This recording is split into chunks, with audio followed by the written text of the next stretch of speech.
Эрдэнэс Монголын харьяа ашиггүй ажилласан 10 төрийн эмчит компанийг татан болголоо. 2027 оны хөгжлийн төлөвлөгөө нэгж шинэ төсөл хэрэгжүүлэхгүй. Ачаа барааг үндэслэлгүйгээр саатуулдаггүй хүүхдийн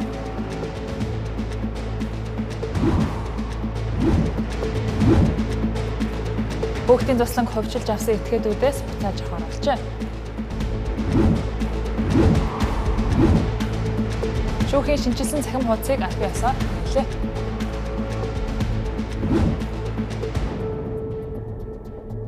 Оройн төрөг үзэгчтэй Тэнгэр телевизийн 7 мэдээллийн хөтөлбөр эхэлж байна. Анхаарлаа хандуулна.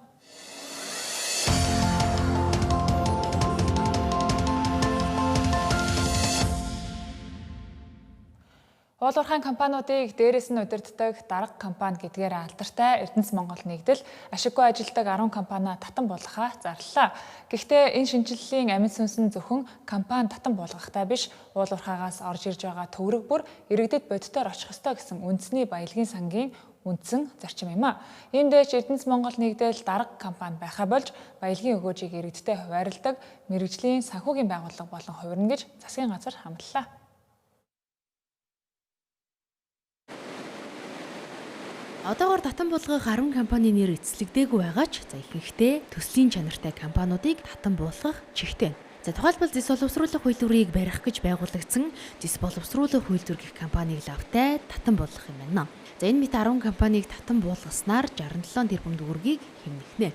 За түнчлэн төрийн өмчөд уулуурхайн компаниуд хотын төвийн шилэн барилгуудад өндөр түрээс төлж офислэд суудаг байдлыг хориглоно гэлээ. Мөн шахааны тендерийн асуудлыг ч зэгцэлж шилэн болгохоор ажиллаж байгаа гэлээ.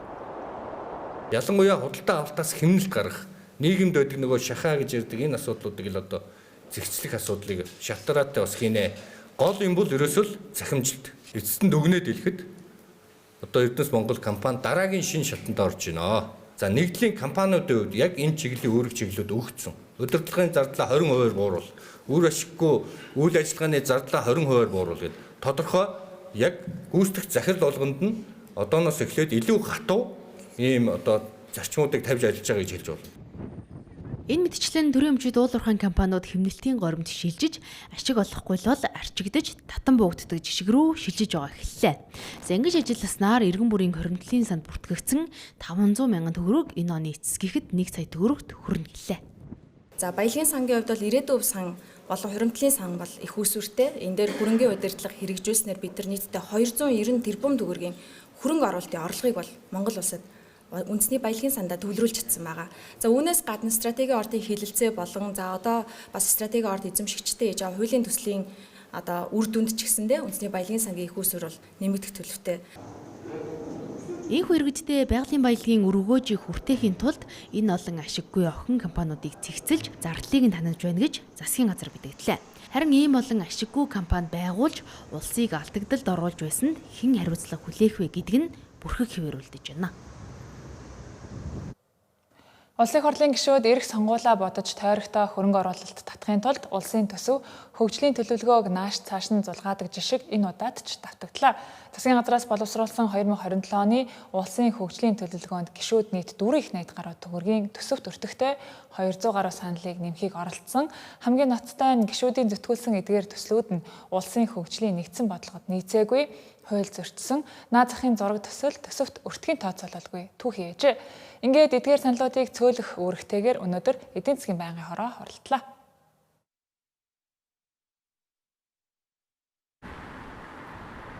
(2027 оны улсын хөгжлийн төлөвлөгөөг хэлэлцэх явцад гишүүд өөрийн тойрогтой барилга байгууламж бариулахаар улаарч 200 гаруй шин санал чихэж оруулж ирсэн.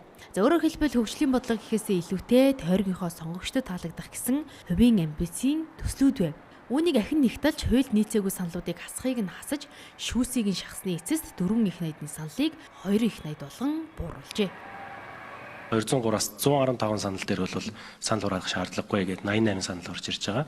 Ажлын хэсгийн хуралдаан дээр дэмжигдсэн нь бол эндээс 12 санал байгаа. Тэгэхээр 12 саналыг бол 5 жилийн үндсэн чиглэл 4 жилийн үйл ажиллагааны хөтөлбөртөө нийцсэн байна гэсэн үгнээс оруулсан бөгөөд гишүүдийн гаргасан саналууд дээр бол засгийн газрын үйл ажиллагааны хөтөлбөрт бас туссан байгаа учраас жилийн хөгжлийн төлөвлөгөөнд тусах шаардлагатай гэсэн байр суурийг илэрхийлж байсан учраас Дээрээс нэмээд 5 жилийн үндсэн чиглэлийн 3 дугаар хавсралт буюу шалгуур үзүүлэлтүүдийг ахиулахад нөлөө үзүүлэх боломжтой гэсэн төслүүдийг бол үлдээсэн байгаа. 88 саналын дүн байгаа байхгүй юу. Тэгэхээр энэ дүүнийг яг үнэхээр санхүүжүүлэх боломж манай улсын эдийн засагт байгаа мó? Эх оны одоо төсөвдөр, төсвийн хүрээн дээр нэг ч шинэ хөрөнгө оруулалт хийх боломжгүй байгаа. Энд өнөөдөр энэ хөгжлийн төлөвлөгөөнд тусгагдсан 2.2 их найдын хувьд бол өмнөх жилүүдэд явж байсан одоо үргэлжлүүлж явж байгаа хөрөнгө оруулалт л явж байгаа. Энд ингээд бид нар мөрөөдлийн жагсаалтыг батлаад явуулцдаг. Тэр нөгөө мөрөөдлийн жагсаалтаа буцаад хянах боломжгүй байдал үүсээд байгаамаа. Тэгэхээр хуурамчаар ажил хийсэн болж өөрөө өөрсдөө хуурах гадах шаардлагагүйгээр яг бодтойгоор хийх ажлуудаа бид бүхэн гаргаж тавиад тэрэн дээрээ гүйцэтгэл хэд байсан бэ гэдгийг хэмжээд явцдаг энэ зарчим руу ормоор байгаа. Тэгэхээр засгийн газар өөрөө энэ дээр хариуцлагатай баймаар байна. 2027 оныг одоо ямар жил болгож зарлж байгаа. Тэргүүлэх жил нь юу юм? Нин тэргүүний зорилгууд нь юу юм бэ гэдгээ хэлээд энэ жилийн төсөв хөгжлийн төлөвлөгөөнд ийм тэргүүлэх зорилтуудын хүрээнд гишүүд ингээд саналаа өгөө гэж хэлэхгүй бол гишүүн болгон тойргийнхаа саналыг өгнө шүү дээ. Энэ гишүүдийн буруу биш.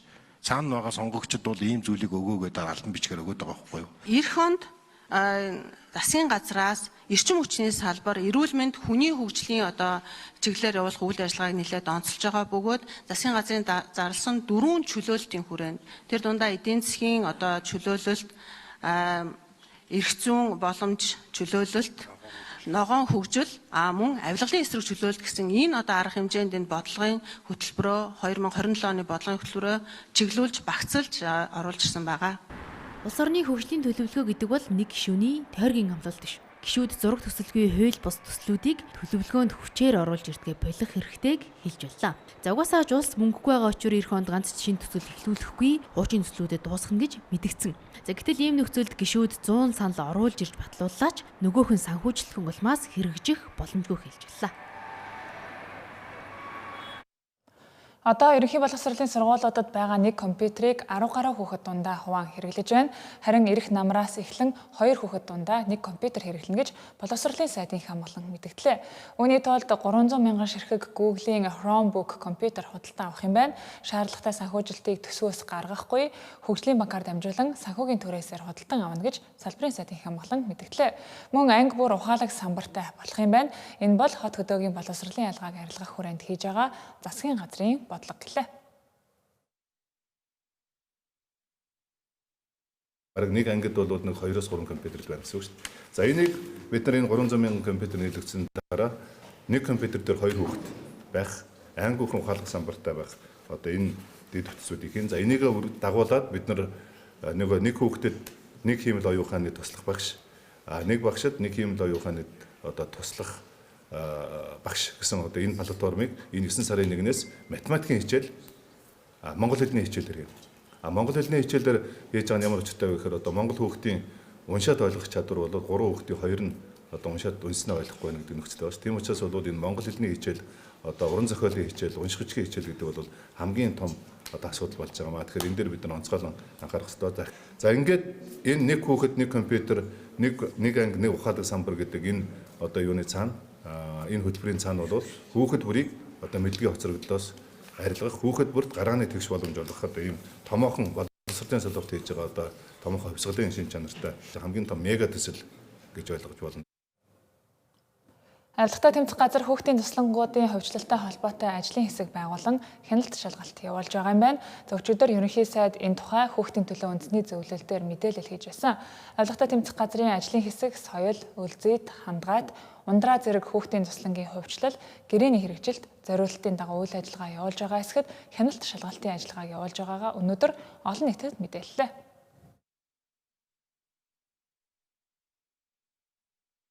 Ер нь хүүхдийн туслангууд ч бүгдээ томчуудын амралт болсон шүү дээ. Тэгээ одоо тэгээд авсан хүмүүс нь ч ойлгомжтой шүү дээ. Та нар санаа зовоод хилтгүүл болохоос бүгдээ л мэдчих шүү дээ. Би ч мэдж байгаа, та нар ч мэдж байгаа. Хин хуваагаад идсэн ч мэдж байгаа шүү дээ. Тэр хандгаатыг ч гэсэн хин хуваагаад авцсан ч мэдж байгаа. Хараацагийн авцсан ч мэдж байгаа. Тэр олон бидний хүүхэд багт амардаг байсан туслангуудыг чинь хин хуваагаад идээд наригаад дууссаныг мэдж байгаа шүү дээ. Тэрийг нь ил болгоно. Тэр юм бүгдийн дээл тавих хэрэгтэй. Найрамдлын газар мазрын тэр араар хаус баригдаад юу болсон бэ? Тэ? Зах замбраага алдсан шүү дээ. Тэ? Найрамдлыг ард нь бүр совлол бариад, офис хаус бариад, үгүй энэ одоо хүүхд рүүгээ орж дээрэм хулгай хийдэг. Бүр ерөөсөө энэ нэг юм олон жилийн одоо нэг гоё юм яриад байгаа хүмүүсийг та нар хар эдгээр бүгдээр хувааж ийдсэн. Би харин энд оролцоогүй юм. Яагаад гэвэл би бас насч залуу юм. Хоёр тэгтээ би ч бас 10 жил их хурл сууж байгаа. Би тэгтээ эднэрийн ямар ч асуудалд оролцоогүй байхгүй. Тийм учраас надад бол жоохон зориг баг. Юмд зоригтой хүн гэдэг бол юмд өөрөө ороогүй нэг хэлнэ шүү дээ. Тэрс би нэг ганц хоёр цуслуу усцсан байсан бол ийм юм яриад сууж чадахгүй шүү дээ. Тэ? Тэгэхээр энэ гинт нэг ариун цагаан хүмүүс болцоо одоо зарим нэг юм чуулган болгоно харахаар чи амар шудрах хүмүүс яриад байгаа чи миний бас инээд түрээд байдаг байхгүй. Дахиад амилцсан. Тэ? Та нар одоо харалт бүгд оролцсон нөхдүүд шүү дээ. 90 онд энэ арчсан хөдөлгөөн өрнж явах үед одоо хөдөлгөөнд оролцоо тэрний өмч хөвчлөлд оролцсон хүмүүс өнөөдөр дахид сэрээд шинжил яриад байна шүү дээ. Гэтэл бид болохоор 90 онд тэднэр хөдөлгөөн хийж явах үед төрсөн хүүхдийг өнөөдөр хотын даргаар тавьж шүү дээ. Бид тэгж л бодож байгаа. Хяналт шалгалтаар 2007 онд нийслэлийн өмч хувьчлах комиссийн тогтоолоор хувьчлагдсан, зарим хүүхдийн цуслангийн хувьчлал нь хууль журмыг зөрчсөн, гэрээний заасны дагуу зохих хяналтыг хэрэгжүүлээгүй, гэрээд өмсөн барин материал байхгүй, зориултын дагуу ажилуулаагүй зэрэг зөрчил илэрчээ. Тухайлбал Төв аймгийн Батцамбөр суманд байрлах соёл хүүхдийн цуслан тухайн үед нийслэлийн хүүхэд залуучуудын хөгжлийн газрын удирдах албан тушаалтны хамаарал бүхий этгээдийн нэрээр хууль бусаар хувьчлагдсан. Гэрээний заас үүргээ ноцтой зөрчсөн. Хүүхдийн цусланг зориултын дагуу ажилуулаагүй, өнөөдрийн байдлаар хүүхдийн цуслангийн байшин барилга байхгүй байна. Хяналт шалгалтын явцад Төв аймгийн Батцамбөр сумын засаг даргын захирамжаар соёл цуслангийн 10 га газрын газар эзэмших эрхийн гэрчлэгийг хүчингүй болгож шийдвэрлсэн бөгөөд газрын эрхийг бусдад шилжүүлэхгүй байх талаар сумын засаг даргад албан шаардлага үргэлжээ. Төв аймгийн Эрдэнэ суманд байрлах үлзий цуслан чанарын шаардлага хангахгүй хуучин байшингуудтай хашаан тоногцсон хүүхдийн цуслангийн зориултаар үйл ажиллагаа явуулах боломжгүй нөхцөл байдалтай байна. Хангаад хүүхдийн цуслан Монгол Оросын хувь нийлүүлсэн нийгэмлэг Улаанбаатар төмөр замын эзэмшилд байх бөгөөд хүүхдийн цуслангийн газрын хэмжээ анх 30.6 га байсан бол одоогийн байдлаар 19.7 га болж багассан байна. Тухайн хүүхдийн цуслангийн газраас мод үржүүлгийн болон гэр бүлийн хэрэгцээнд нэр бүхий иргэдэд эзэмшүүлж байгааг наривчны шалгаж байна. Авилгатай тэмцэх газрын ажлын хэсгээс хүүхдийн соёл үлзий цуслангийн хувьчлалыг хүчингүй болгуулж, хууль тогтоомжинд нийцүүлэхээр холбогдох эрх бүхий албан тушаалтнуудад хандаад байна. Улмаар нийслэлийн өмч хувьчлах комиссийн хурлаар дээрх хоёр хүүхдийн цуслангийн өмч хувьчлалын асуудлыг хүчингүй болгуулах арга хэмжээг авахулахаар ажиллаж байна.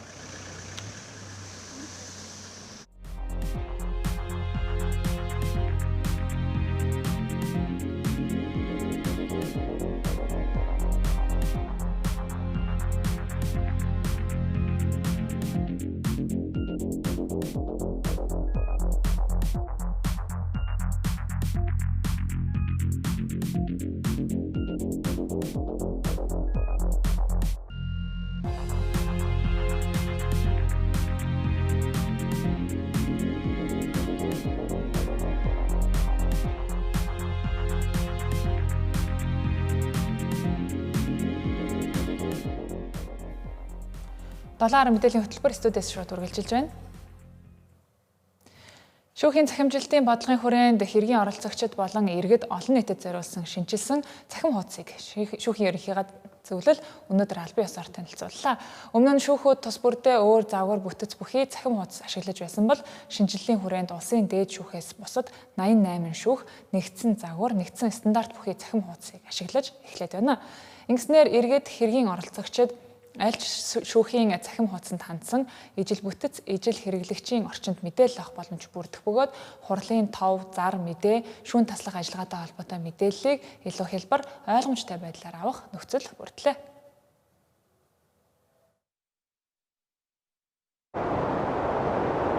Шүүхийн ерөнхий зөвлөл 2022 онд шүүхэд мэдээллийн технологи, шүүхийн үйлчилгээний удирдлагын шинэ хэлбэрийг нэвтрүүлэх бодлогыг баталж 2023 онд цахим шүүхийн Enterprise архитектор техник эдийн засгийн үндэслэлийг боловсруулсан бол 2024 оноос цахим шүүх 2 тэг цөм системийн хөгжүүлэлтийг албан ёсоор эхлүүлжээ. Цахим шүүх 2 тэг цөм системийн хүрээнд шүүх тогтолцооны өгөгдлийн цөм систем буюу суурь платформ, хэрэг хэн шийдвэрлэх ажиллагааны систем, шүүхийн захим архив, иргэн хуулийн этгээд, хэргийн оролцогчдын систем, өгөгдөл солилцох, дэмжих дэд бүтц буюу интеграц, шүүхийн захиргааны үйл ажиллагааны ERP систем гэсэн 7 үндсэн системийг нэвтрүүлээд байсан юм а. За өнөөдөр хүртэл ингээд захимжилт явагдаж байгаа нэг гол үр дүн юу болсон бэ гэхээр хамгийн баттай хэлэх нэг зүйл нь юу вэ гэхээр хэрэг хуваарлалт байгаа. Хэрэг хуваарлалт бол олон жил гар ажиллагаагаар явж исэн. За энэ бол мэдээж хардтал төрүүлнэ. Яагаад энэ шүүгчд хуваарлав? Ямар хэрэг яагаад очиод байна гэдэг асуудал бол олон жил байсан. За энийг бид нар өнөөдөр цэвэр цахимын хүрээнд бол шийддэг болсон. Хүнээс хараат бус болсон, хүн оролцох боломжгүй оролцсон бол илрүүлээд тогтоох юм боломжтой болцсон. Тэгэхээр хэрэг өнөөдөр Монгол улсын шүүхийн хэмжээнд иргэн эрүү захиргааны ямар ч хэрэг бол цахимаар хуваарлагдаад явж байгаа. Энэ ололт бол бидний өнөөдөр одоо ололтын нэг гэж хэлж болно. Дахиад цааш нь ярих юм бол шүүхийн тэмдэгтэй хураамж төлөх автомат бодолтын тохиргоо эндээ байна. За хэрэг хэн шийдвэрлсэн мэдээллүүд бас байгаа. За ингээд шүүх болгоны мэдээллүүд энэ дээрээ бол ингээд нэгдсэн мэдээллүүдийг харах боломжтой. За энд бас их чухал зүйл байгаа. Монгол улсын шүүхүүдийн байршил гэж байгаа. За эндээс нийслэлд 16 Монгол улсын дээд шүүхтэй нийлээд Монголд 89 шүүх байна. За ингээд нийслэлд 16, орон нутагт 73 шүүх гэж байгаа. Энэ газрын зургийн байршлаар дамжаад та аль шүүхийн вебсайтаар зочлох бүрэн боломжтой. Бас нэг онцлог нь бол түрүүн шүүхэд цахимаар нэхэмжил гарах боломжтой гэж танилцуулсан тийм ээ. Тэгэхээр шүүхэд заавал биечлэн ирэх тэр шаардлагыг үе шаттайгаар бууруулах, цахимаар нэхэмжлээ гаргах, за цахимаар нотлохоронтой авсрах, мэдээлэл авах энэ боломжийг бүрдүүлэх тэр эхлэл нь эндээс тавигдчихж байгаа гэсэн. Хууль шүүхийн байгууллага гэхээр л хүн суртал, зузаан хавцт хэрэг, урт дараал санаанд ордог үе, ийхүү ард хоцрох эхлэл тавигдлаа. Бүхэл бүтэн 88 шүүхийг нэгдсэн захим стандарттай болгож цөм системийг нэвтрүүлж байгаа нь иргэдийн цаг хугацаа, мөнгийг хэмнэх маш том реформ юм а. Хамгийн гол нь энэхүү захим шүүх 2 тэг систем нь зөвхөн гой хаяг, хаяглал төдий биш, шүүх засаглалыг иргэдэд илүү нээлттэй, шударга, шилэн болгох тэрхүү том хүлээлтийн бод технологиг тавьсан юм а. Замын үдийн гайл дээр ямар асуудал үүсэж байгаа вэ? Гайлын байгууллагын үйл ажиллагаа юунаас болж удаашрав? За үүнээс үүдэн иргэд болон аж ахуй нэгжүүдэд хүндрэл учрууллаа гэх гомдол цахим орчинд тасрахгүй байгаа. За үүнтэй холбоотойгоор Тэнгэр телевизийн сурвалжлах баг гайлын ерөнхий газарт очиж тодрууллаа. Өнөөдрийн байдлаар замын үдих гайлын газарт өдөр 500 орчим тээврийн хэрэгсэл дунджаар нэвтэрч байгаажээ. Энэхүү тээврийн хэрэгслийн 400 орчимд нь гайлын бүрдүүлэлтийг шуурхай хийж нэвтрүүлж байгаа юм байна. Эдгээр тээврийн хэрэгслүүд нь хууль сахиултын төвшин өндөр бараага өн зөв мэдээлдэг компаниудын тээврийн хэрэгсэл гэж гайлын газраас мэдээллээ. Харин саатуулагдаж удаж байгаа 100 орчим тээврийн хэрэгсэл буюу нэг өдөрт гайлаар нэвтэрч байгаа хэрэгслийн 20 орчим хувь нь зайлшгүй нэгтлэн шалгах шаардлагатай тээврийн хэрэгслүүд байгаа гэлээ. Энэ оны 5 дугаар сард гэхэд замун үдийн гайлын газар дээр 787 зөрчил илэрсэн. 787 зөрчил илэрсний 70% нь дандаа татвараас зайлсхийх зөрчлүүд эзэлж байгаа. Тэгэхээр татвараас иргэдэн маань зайлсхийх гэдэг нь ялангуяа олон нэр төрлийн ачаа атсан нэг тээврийн хэрэгсэл дээр олон хүлээн авахчтай нэг итгэмжлэлээр нэг иргэн тухайн ачаануудыг хуулийн өмнө хариуцагч нь болж явж байгаа ачаа нь тухайн иргэн өөрөө тухайн тээврийн хэрэгслээр ацсан ачаагаа өөрөө мэдэхгүй гайлын байгууллага дутуу мэдүүлээд үнэн зөв мэдүүлэхгүй тэгээд дээр нь хоригдсон, хязгаарлсан за хүнсний аюулгүй байдал нөлөөлөхөөр хэмжээний өндгийг хүртэл бид нар сүүлийн 5 сарын 19-нд илрүүлээд ажиллаж байгаа. Тэгэхээр 36 ширхэг, 1000 ширхэг өндөг оруулах гэжсэнийг бид нар гайлын байгууллага, гайлын хяналтын бүс дээр өөрсдөө илрүүлээд ингэж ажиллаж байгаа. Дээр нь өнгөрсөн онд энэ оны эхээс бид нар 500 сар хүртэл 787 зуршлын маань 1.4 тэрбум төгрөгийн торгуулийг одоо татварыг нөхөн төлөвлөсөн. За үүний 50% тэнцэх хэмжээний 727 орчим сая төгрөгийг бид нар татварыг нөхөн төлөвлөсөн. Ингээд торгуулийг ногдуулаад ингээд явж байгаа. Өнгөрсөн оны 8 дугаар сард эдийн засгийн хөгжлийн сайдаар учрал ажиллаж байхдаа гайлын байгууллагын үйл ажиллагааг сайжруулах, тодорхой чиглэл өгч, гайлын хилээр нэвтрүүлэх бараа, тээврийн хэрэгслийн журамд өөрчлөлт оруулсан. Ингэснээр 13 бүлэг байсан шалгалтыг 6 бүлэг болгож багасгасан. Түүнчлэн гүний гайл дээр бүрдүүлэлт хийгээд очисон тохиолдолд хил дээр давхар шалгалт хийдэг байсныг болиулсан. Ингэснээр хил дээр машины урт цаваа үүсэхгүй, нэмж татвар хураамж авахгүй болжээ. Дээрх зохицуултыг хийснээр гайлын байгууллагаас улсын төвсөв төвлөрүүлэх орлогын төлөвлөгөө нэмэгджээ. Энэ онд гайлын байгууллага улсын төвсөвд 8.2 их найт төгрөг төвлөрүүлэх үүрэгтэй. Одоогийн байдлаар 70% гүйцэтгэлтэй байгаа гэлээ. Айлгтай тэмцэх газрын мөрдөн шалгах хэлтээс энэ сарын 18-наас 24-ний өдрүүдэд гэмт хэргийн шинжтэй 119 гомдол мэдээллийг шалгасан байна. Үүнээс 14 гомдол мэдээлэлд хэрэг бүртгэлтийн хэрэг нээх, 13 гомдол мэдээлэлд хэрэг бүртгэлтийн хэрэг нээхээс татгалзах саналтайгаар прокурорт шилжүүлжээ. Түүнчлэн эрүүгийн 993 хэрэгт мөрдөн байцаалтын ажиллагаа явуулснаас 5 хэргийг шүүхэд шилжүүлэх, 8 хэргийг хаах, 2 хэргийг хариаллын дагуу шилжүүлэх саналтай прокурорт хөрвүүлж 1 хэргийг нэгтгэн шалгаж байна. Мөрдөн шалгах ажиллагаанд одоогоор 977 хэрэг шалгагдаж байгаа юм байна. Бараа, ажил үйлчилгээ, худалдан авах гэрээ хийгээгүй иргэн, аж ахуй нэгжүүдэд мөнгө шилжүүлж, хууль бус хүсэлтийн дагуу иргэний бичиг баримтын лавлгааг гаргууснаар иргэнд 933.7 сая төгрөгийн хохирол учруулсан. Шүүх прокурорын тогтоолгүйгээр үл хөдлөх эд хөрөнгийн өмчлөлийг шилжүүлснээр иргэнд 449.5 сая төгрөгийн хохирол учруулсан зэрэг үндэслэлээр мөрдөн шалгах эрүүгийн хэрэгүүдийг шүүхэд шилжүүлэх саналтай прокурорын байгууллагад хөрвүүллээ. Удирдах албан тушаалтан ДГ-н шууд биелэгдэх шинжтэй байгууллагын тушаалаар нэр бүхий этгээдүүдэд 87.7 мянган Америк долларыг шилжүүлсний зэрэгцээ нийт 796.6 сая төгрөгийн үр дүнгийн урамшуулал олгох шийдвэрийг гаргаж өөртөө давуу байдал бий болгосон хэргийн мөрдөн шалгах ажиллагааг дуусгаж шүүхэд шилжүүлэх саналтайгаар прокурорт хөрвүүлжээ.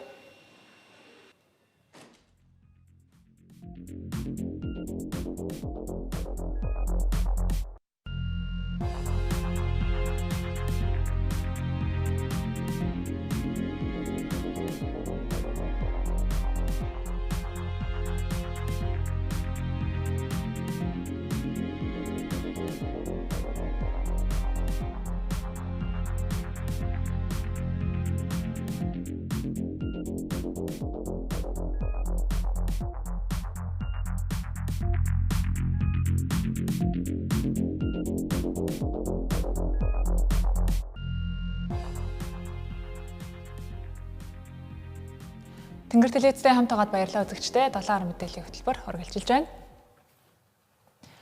4 жилийн өмнөөс эхлэн жил бүр явган хүний замын хавтанг шинжлэх ажилд 20 гаруй тэрбум төгрөгийг нийслэлээс зарцуулж байна. Үүнийг иргэд дуу нэгтэйгээр шүүмжилдэгч нийслэлийн захирагчийн ажлын албаныхан иргэдийн шүүмжлэлийг тоолгүй татвар төлөгчдийн мөнгийг салхинд хийсгсээр байна. Үүний цаана явган хүний зам сайжрах бус хавтангууд нь улам дордож чанар муутай болж байгааг иргэд шүүмжиллээ.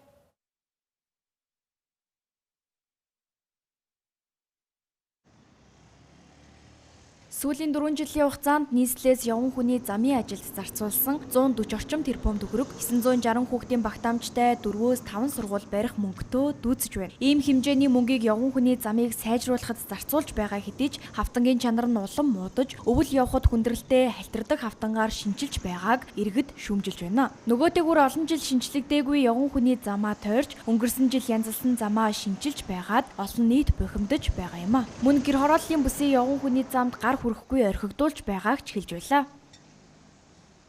Зүгээр байгаа бордюрыг солих таалагдахгүй л шүү дээ. Зүгээр байгаа юмыг зүгээгээр нь байлгаж явахгүй. Тэгээд эвдрээг багт ингээд солиод ахаар чинь бас хэцүү л ахaltaа тий. Хамгийн гол нь солилцсон бордюруудад ашиглаж байгаа мөг юм мэдэхгүй шүү дээ. Зам солихдоо нэг юм гантик чулуу гэдэг лөө тэрийгээр ихээр ингээд өвөл явж мохоор ингээд амар халтардаг. тэрийг биш нөгөө юм ардгаар яг зориулалтын тийм нөгөө явгууны зам хийвэл бас зүгээр. Жил болгоно л явган замаа ингээл хуулаад урд жилийн хийсэн замаа эргүүлж хуулаад зөв зүгээр хуулаад байдаг ш. Тэг яг үнэндээ чанартай хийж чадахгүй тэр нөгөө инхэл донхол болоод усандаа нэгтээд ингээд байгаа учраас энэ бол айгүй тийм шаардлага өндөрлөлт хийх ёстой гэж боддог би. Муудаагүй ингээд зүгээр байгаа ч юм уу те. Ямар ч асуудалгүй байгаа замыг засах нь бол зүгээр тийм хэрэгцээтэй ажил гэж бол би боддог шүү дээ. Гэрээ хорооллын одоо орчмын тэр бүсийн одоо зам явган хүний зорчих тэр замыг бол тийм шинжлэх хэрэгтэй. Одоо энэ ялгар хавтангаар ингэ сольж яах гэж байгаа энийг. Одоо бол энэ хүмүүс юм хэлэхгүй яг нөгөө сас ороод ингээд хүмүүсэл ирэхээр энэ дэр чи одоо халтрага үүснэ. Ийм ялгар юмар ингэж эн чи ерөөсө хүндээ ээлгүй. Энэ авчаа зүгээр тэгсэн шүү дээ. Нэг бүр амар идэвсэн хэрчээгүй. Ер нь замаа нэсгтэй бол ийм биш. Энэ хойш гэр ороодлоор бүр ийм дандаа нэг шорон зам гэдэг шүү дээ.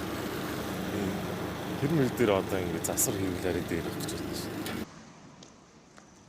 Өнгөрсөн онд л гэхэд 12 байршилд явган замын хавтанг солих болон түүнийг дагсан худаг сувагчлалын ажилд нийт 61.8 тэрбум төгрөгийг баталсан. Үүний 5 байршлын ажил нь өнгөрсөн ондоо багтан дуссан. Харин энэ онд 7 байршлын ажил нь үргэлжилж байгаа гэдгийг нийслэлийн хөрөнгө оруулалтын албанаас хэллээ. Өөрөөр хэлбэл энэ онд 70,000 м квадрат явган хүний замыг байгалийн чулуу хавтангаар сольж татвар төлөгчдийн 30 гаруй тэрбум төгрөг салхинд хийсгэнэ. Явган хүний зам ямар байдалтайгааг та бүхэн сая харлаа. Тэгвэл уран дулаан цаг ирж замын төгжрлээс залхсан иргэд цахилгаан дугуй скутерийг сонгох нь түгээмэл болсон. Улаанбаатар хотод нийт 7 аж ахуйн нэгж 36,468 цахилгаан скутер мопедоор иргэдэд үйлчилгээ үзүүлж байна. Гэвч нөгөө талдаа зориултын зам, зогсоол, замын хөдөлгөөний зохицуулалт тутамгаас үүдэн осол аваар эрсдэл нэмэгцээр байна. Энэ оны 4-р сарын 10-наас хойш гэхэд өнөөдрийг хүртэл скутер мопедоос үүдэлтэй 131 зам тээврийн осол бүртгэгдсэн байна. Замын цагдаагийн байгууллагаас авто замын хөдөлгөөнд саад учруулж дүрм зөрчсөн скутер мопедыг журамлаж байгаа талаар мэдээллээ. Цахилгаан дугуй мопед, скутер унаж замын хөдөлгөөнд оролцохын тулд 16 нас хүрсэн байх ёстой гэж замын хөдөлгөөний тухай хуульд тусгасан байдаг. Гэтэл бодит байдал дээр эцэг эхчүүд өөрсдийн e-Mongolia хаягаар хүүхдүүддээ эдгээр тээврийн хэрэгслийг түрээслэх аппликейшнийг татаж өгснөөр насанд хүрээгүй хүүхдүүд замын хөдөлгөөнд оролцож улмаар осол аваарт өртөх, гэмтэж бэртэх, бүр цаашлаад амнасаа алдах эрсдэл тулгараад байна. Түүнчлэн цахилгаан дугуй мопед, скутер нь явган хүний замаар биш, авто замын баруун хөвөөгөөр зорчих ёстой гэж журамд тусгасан хэдий ч явган хүний замаар зорчих, замбраагүй байршуулах зэрэг зөрчлүүд илэрсээр байна.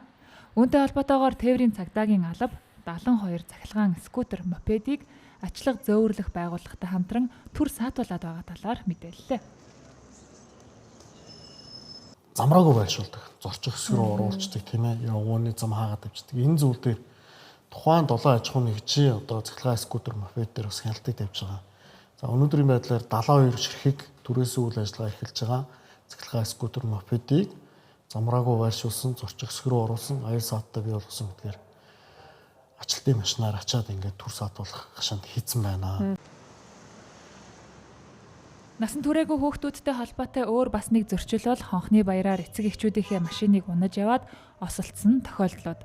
Орон нутагт хонхны баяраа тэмдэглэж байсан насан туршаагүй хүүхдүүд тээврийн хэрэгсэл жолоодон осол гаргаж амнасаа алдсан харамсалтай хэрэг хэд хэдэн удаа гарчээ.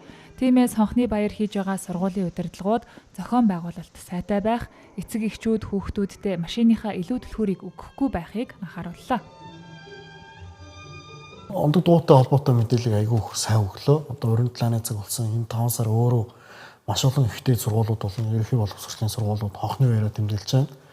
За сургуулийн удирдлагуудад одоо анхааруулж хэцүүл байна. Нэгдсэн зохион байгуулалтаар үйл ажиллагаа зохион байгуулаарай гэдэг бас сургуулийн удирдлагууд багш нарт анхааруулчихлаа. Мөн тээврийн цагдаагийн алба 4 сараас хойш сурроонтой холбоотой нийт 263 зөрчлийг таслан зогсоож журмын хашаанд хийх арга хэмжээг авчээ. 100 км/цагаас дээш хүртэл хурдалдаг тээврийн хэрэгслийг А зэрэглэлийн жолооны үнэмлэхтэй насанд хүрсэн хүн унах ёстой гэж хуульд тусгасан байгаа хэдий ч эцэг эхчүүд хүүхдүүдтэй худалдаж авч өгсөөр байгаа нь хүүхдийнхээ болон бусдын амь насыг эрсдэлд оруулж буй хариуцлагагүй үйлдэл гэдгийг анхаарууллаа. Бүгд найрамдагтад ард улсаас Монгол улсад суугаа элчин сайдын яам үндэсний цэцэрлэг төрөлөнд Монгол Хятадын найрамдлын цэцэрлэгийг байгуулсан. Энэхүү цэцэрлэг нь тэрбум мод үндэсний хөдөлгөөний зорилгод нийцүүлсэн бүтээн байгуулалт гэдгээрээ онцлогтой. Өнөөдөр тус цэцэрлэгт бүгд найрамдагтад ард улсаас Монгол улсад суугаа элчин сайдын яам болон Монгол Хятадын нийгэмлэгийнхэн мод тарьлаа.